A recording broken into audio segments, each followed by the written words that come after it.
congratulations and celebrations. Time magazine person of the year sounds like a big deal. तो सोच रही हूँ time magazine के person of the year या most influential person के लिए अप्लाई कर दूं। क्राइटेरिया क्या है पता है आपको? शायद कोई वॉर छेड़ना पड़े, रेडिकल जेनोसाइड करना पड़े, किसी मुल्क का बंटवारा, या फिर यूं ही किसी एंटी इंडिया प्रोटेस्ट में फ्रंट में जाकर बैठ जाती हूँ। भाई साहब कुछ ज्यादा नहीं हो गया ये?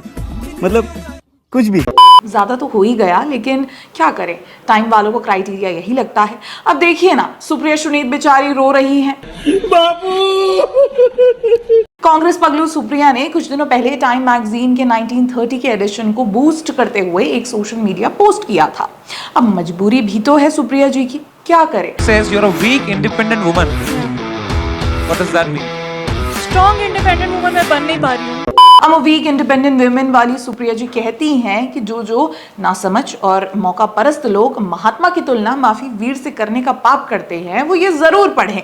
जिसके बाद सुप्रिया जी ने टाइम मैगजीन के 1930 एडिशन को मेंशन करते हुए कहा कि टाइम मैगजीन ने बापू की तस्वीर पर्सन ऑफ द ईयर के अपने कवर पर छापी और टाइटल था सेंट गांधी। अच्छा, ठीक है। अब सोच रही हूँ कि ये कांग्रेस पगलू सुप्रिया जी थोड़ी रिसर्च करती हैं या यूं ही जो मिला वो एक कॉपी मारते हुए बच्चे की तरह लिख देती हैं। नहीं, पढ़ लिख लेती तो पता चलता ना कि ये वही टाइम मैगजीन है जिसने हिटलर को भी पर्सन ऑफ द ईयर के खिताब से नवाजा था। ओ, पॉइंट स्कोर करने के चक्कर में कांग्रेस पगली थोड़ी भावनाओं में इधर उधर बह गई। इंटरेस्टिंग बात तो ये है कि टाइम मैगजीन का पता नहीं क्या फूक कर पर्सन ऑफ द ईयर चुनती है, ना ही इनकी 100 इन्फ्लुएंशियल पर्सन की लिस्ट का कोई सेंस है। अब सोचिए, रेडिकल जेनोसाइड और दूसरे विश्व युद्ध के लिए रिस्पॉन्सिबल अडोल्फ हिटलर को टाइम मैगजीन ने 1938 में ही Time person of the year का खिताब दिया था। जेनोसिडिकल डिक्टेटर्स के साथ ही टाइम मैगजीन ने दूसरे डिक्टेटर्स को भी पर्सन ऑफ द ईयर के साथ नवाजा था, जैसे जोसेफ स्टालिन, वो भी 2 बार 1939 और 1942 में। इंटरेस्टिंग बात यह है कि टाइम मैगजीन ने आयतुल्ला खोमेनी को 1979 में person of the year declare किया था।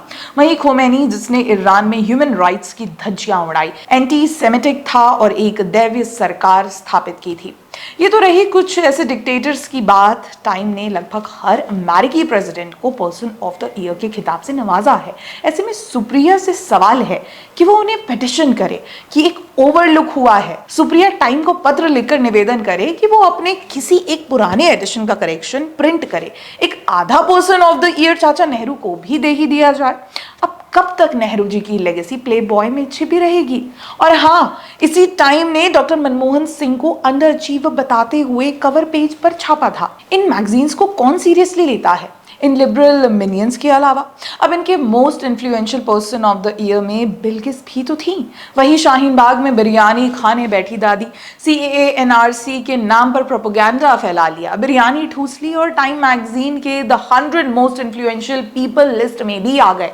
दादी का जीवन सफल। अब इस लिस्ट के चर्चे क्या ही करूं? जो लिस्ट मलाला यूसुफजई को शामिल करे उसके आगे कुछ नहीं कहना। ये मैगजीन वेस्टर्न वर्ल्ड का इंडिया टुडे है, वही इंडिया टुडे जो राहुल गांधी को इतनी बार लॉन्च कर चुका है कि अब डिक्शनरी में शब्द नहीं बचे कि अगले कमबैक को डिफाइन करे तो करे कैसे। खैर, सुप्रिया जी से निवेदन है कि कंटेंट थाली में ऐसे ही परोस कर देती रहें, ज्यादा खोजने की फिर जरूरत नहीं पड़ती। टाइम बच जाता है।